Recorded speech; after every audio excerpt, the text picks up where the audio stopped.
También esto es como perder tiempo, pero creo que es útil pedagógicamente hablando. Bueno,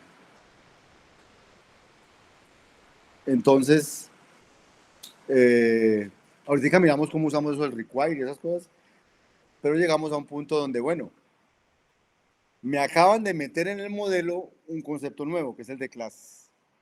Y hasta antes de que me metieran ese modelo, yo tenía que una función se evalúa con el modelo de sustitución. Pero ahora hay un concepto nuevo que son las clases y entonces eso, ¿cómo afecta el modelo de sustitución?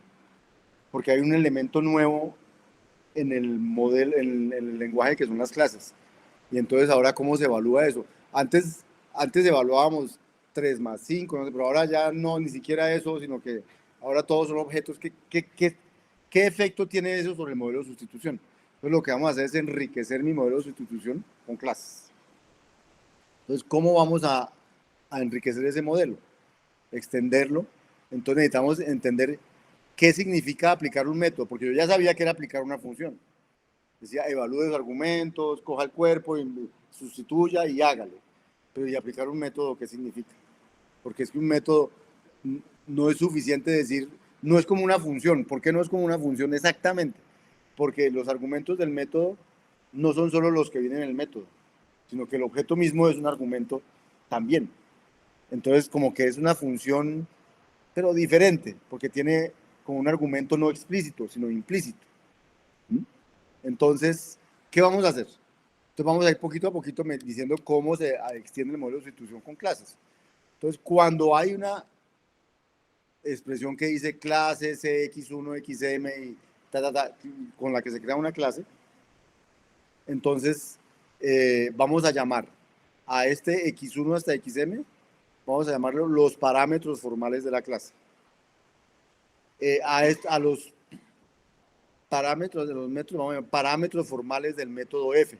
Cada método tiene sus parámetros formales. Y a B lo vamos a llamar pues el cuerpo de ese método, ¿cierto? Aquí no hemos puesto X1 dos puntos, X2 dos puntos con el tipo para que sea más fácil de escribir. Pero en escala la tiene que escribir con los tipos, si no le va a decir que tiene error. Pero digamos que uno tiene una definición de clase que hizo alguien en escala y que la hizo así. Entonces, eso se guarda en escala como una definición, eso no todavía no se ha ejecutado, solamente es una definición. Entonces, ¿cuándo se usa eso? Cuando alguien crea un elemento de la clase. Entonces, ¿qué significa hacer new C con unos parámetros? Cuando yo vea eso en mi cuerpo, ¿qué va a suceder con la función? O sea, ¿qué es lo que va a pasar? ¿Sí? Porque ese es un elemento nuevo que aparece ahora en mis programas. New tal cosa. Cuando vea eso, ¿qué es lo que sucede? Entonces, se evalúan los argumentos del constructor como se evalúan los de la función. O sea, se evalúan E1 hasta EM. Por su cuenta, digamos que B1 y BM fueron los resultados de esas evaluaciones. Entonces, lo primero que hace cuando hay un new es evaluar los argumentos. Ya los tengo evaluados.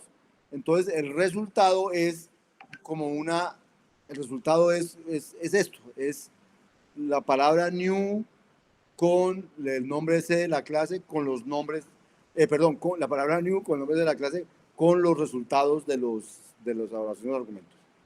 O sea, crear un objeto con new es crear esta cosa, que ya sabe cuáles son sus valores, pero que no sabe nada más.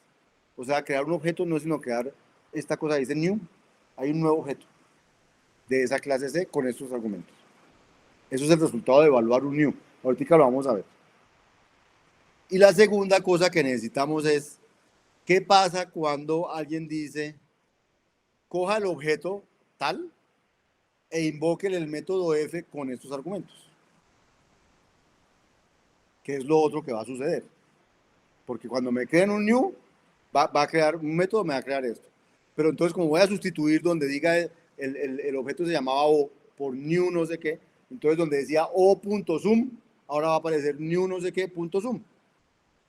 Entonces, ¿qué significa hacer new no sé qué punto zoom no sé qué? Entonces, la cosa es muy sencilla. Dice, coja como aquí sabe cuál es el F, y ese F tiene un cuerpo, entonces dice, coja el cuerpo de F en esa clase. Coja el cuerpo de f en esa clase. Entonces tiene un cuerpo. En ese cuerpo coja los parámetros formales de f, o sea, y1 hasta yn, y sustitúyalos por w1 hasta wn. O sea, de hecho aquí faltó decir que hay que evaluar primero w1, w2 hasta wn. Y coger sus valores y esos son los que entran aquí. Segundo, coja los parámetros formales de C, o sea, x1 hasta xm, porque el cuerpo, ¿qué puede haber aquí en el cuerpo? En el cuerpo pueden mencionar a y1, a y2 hasta yn, porque son los argumentos de f. Pero en el cuerpo también pueden mencionar a x1, a x2 hasta xm, porque esos son miembros de la clase. Entonces, cuando mencionan a y1, y2, yn, los reemplazan por w1, w2, wn. Pero cuando mencionan a x1, x2, xm, pues los reemplaza por b1, b2 hasta bm. Los sustituye. Y cuando vea la palabra dis en el cuerpo, porque en el cuerpo va a estar la palabra dis, entonces vuelva y escriba el método new cb1 bm, porque quiere decir que sobre ese método es que se va, sobre ese objeto es que se va a invocar el método que el dis, del que el dis habla. Entonces eso se va a escribir así. Coja el cuerpo b y reemplace donde diga dis por new c1 bm, donde diga xm, x1 hasta xm por b1, b2 hasta bm, y donde diga y1 hasta yn por w1 hasta wn. O sea, esas son las tres sustituciones que se van a hacer sobre el cuerpo B para poder evaluar que me invoquen un método sobre un objeto. Ese es mi método de sustitución extendido. Entonces miremoslo funcionando. Suponga que le dicen, quiero crear el nuevo racional 1 sobre 2 y invocar el método numer. Entonces, este new racional 1 sobre 2 va a crear esto. El 1 y el 2 se evalúan, va a quedar este new racional 1, 2. ¿Cierto? Y entonces le invocan el método numer. Pero el método numer, ¿qué hace? El método numer es x, dice solamente x. Entonces, en x reemplace donde diga dis por new racional 1, 2. Donde diga y por 2, donde diga x por 1. Y como el método no tiene parámetros, entonces aquí está vacío porque no hay parámetros en el método. Y si uno le dicen reemplace x, en x donde diga dis, reemplace esto, pero como no hay dis, no hay nada que reemplazar. Donde haya un y, reemplácelo por 2, no hay nada. Donde haya un x, reemplácelo por 1, lo reemplaza por 1, y el resultado de esa evaluación pues da 1. Y ese es el numerador del racional 1 sobre 2. Digamos, eso es lo que está funcionando, digamos, por detrás. Por detrás, ese es el método de sustitución. Por eso cuando yo le digo a Scala, como le decíamos ahorita, hágame esto, y eso es lo que está haciendo Scala por detrás, y revolviendo el 1 o el numerador que es, haciendo eso. Cuando le dicen, coja el racional 1, 2, aplique la función menor que con el racional 2, 3. Entonces, ¿qué es lo que está pasando allí detrás de eso? Entonces dice, menor que es un método que tiene un cuerpo. ¿Cuál es el método de menor que? El cuerpo. El cuerpo de menor que es este que está aquí, desde aquí.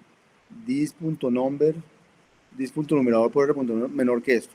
Ese es el cuerpo de menor que. Entonces, al cuerpo de menor que hay que reemplazarle. El cuerpo de menor que empieza desde aquí. Ese es el cuerpo del menor que. Entonces, en ese cuerpo hay que reemplazar dis. Entonces, menor que es un método de new racional 1, 2. Entonces, dis es new racional 1, 2. Entonces, donde diga dis hay que poner new racional 1, 2. Donde diga r, hay que reemplazarlo por new racional 2, 3. Donde diga de x hay que poner un 1 y donde diga y hay que poner un 2. Pero en este cuerpo solo habla de dis.numer, dis.denom, r.numer y r.denom, luego a x y ella no lo necesitó. Bien. Entonces, ¿cómo quedó reemplazado? Dis por new racional 1, 2, punto numer, multiplicado por new racional, multiplicado por r, pero r era new racional 2, 3, punto denom. Luego, multiplicado menor que this, que es este, por punto denom, punto r, que es este, punto numer. Y ahora, entonces, él va a evaluar new racional 1, 2, punto numer, que va a dar el 1, como lo hicimos ahorita. El denom va a dar 3, va a evaluar y va a dar true. Así es que está funcionando ahora la evaluación de esto con objetos. O sea, la creación de clases me llegó a extender el modelo de sustitución y esa es la extensión del modelo de sustitución. ¿Listo? Entonces, para terminar este ejemplo e irnos a un descansito, entonces, ¿qué pasa con los operadores binarios en escala? En principio, con la clase racional podemos hacer aritmética tal como lo hacemos con los enteros. No podemos, muchos podemos, pero no podemos. Pero quien va a usar esta abstracción tiene una gran diferencia. En lugar de escribir x más y, él escribe r.suma s. Y eso es muy... Él quisiera escribir r más s. Pero él tiene que escribir r.suma de s para los racionales. No puede escribir como escribe con los enteros. Entonces, uno puede eliminar esa diferencia en escala con los operadores binarios. ¿Qué reglas hay en escala? Uno, que los operadores binarios se pueden escribir en notación infija. No tiene que ser siempre en prefijo, puede ser en infijo. Los operadores binarios se pueden escribir en infijo. Él los entiende y los convierte a lo que tenga que convertirlo, pero los puedo escribir así. Y segundo, los nombres de los identificadores pueden ser variados. No voy a poder repetirlos con algunos nombres que ya existen de operadores. Entonces, por ejemplo, en lugar de escribir r.suma de s, eso quiere decir que suma es un operador binario porque r es un racional y s es un racional. O sea, es un operador binario sobre elementos del mismo tipo y devuelve algo del mismo tipo. Entonces, en z usted va a poder escribir r suma s y él va a entender. Él va a entender que usted quiso escribir esto. O más bien, él va a entender que usted quiere sumar esos, pero por detrás él va a decir, usted me escribió fue esto. Si usted escribe R mult S, él va a entender eso. Si escribe R menor que S, él va a entender esto. Tal. ¿Por qué? Porque son operadores binarios. ¿Listo? Entonces miremoslo aquí. Entonces, y.max x daba 5 séptimos, pero resulta que yo podría hacer y max x.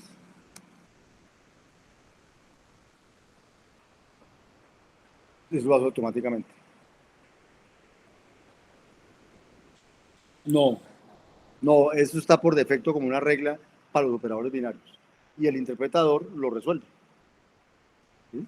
O podría ser y suma x. O podría ser y multiplicado por x. O podría ser y es menor que x. Entonces, esa es la que significa, esta es la regla de que los operadores binarios en una escala tienen esta azúcar sintáctico. Bien. Y la segunda propiedad es que los símbolos de los operadores pueden ser usados en los identificadores de lo que yo estoy definiendo. Entonces, ¿qué puede ser un identificador alfanumérico, como hasta ahora? Empieza con una letra, seguida por secuencia de letras o números. El identificador puede ser simbólico. Puede empezar con un símbolo de operador y seguido por otros símbolos. O puede empezar por el carácter guión bajo, que cuenta como letra, o puede empezar con... En los alfanuméricos puede haber guión bajo seguido de algún símbolo.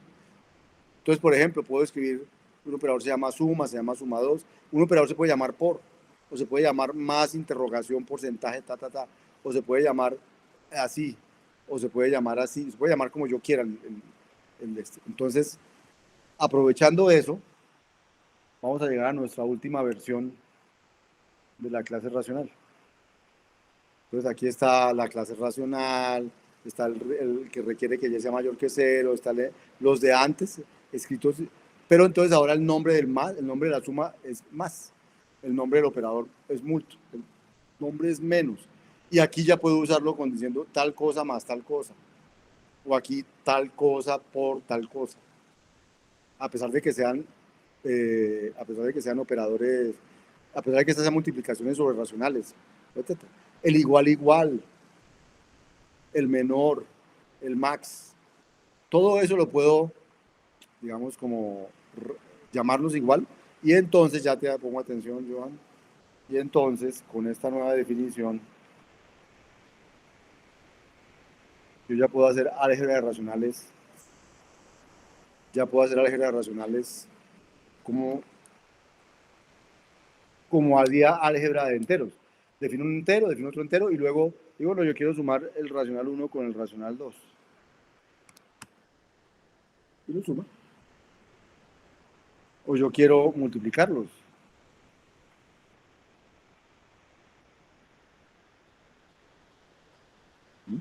O yo quiero sacar el máximo entre R1 y R2 y multiplicarlo con ahí R3, R1 más R2.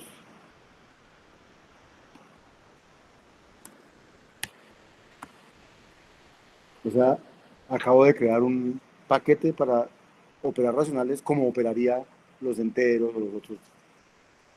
Eso es lo que llaman crear una abstracción de datos. Si vas a preguntar.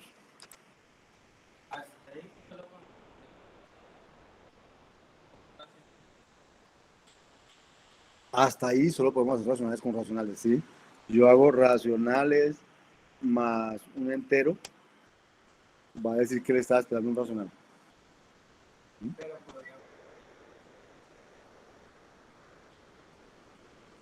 Podríamos, podríamos hacer, o tal vez hacer que eh, nos tocaría ver cómo crecer más, cómo hacer que este más no sea restringido, que sí, nos tocaría ver cómo hacer para hacer una cosa más genérica.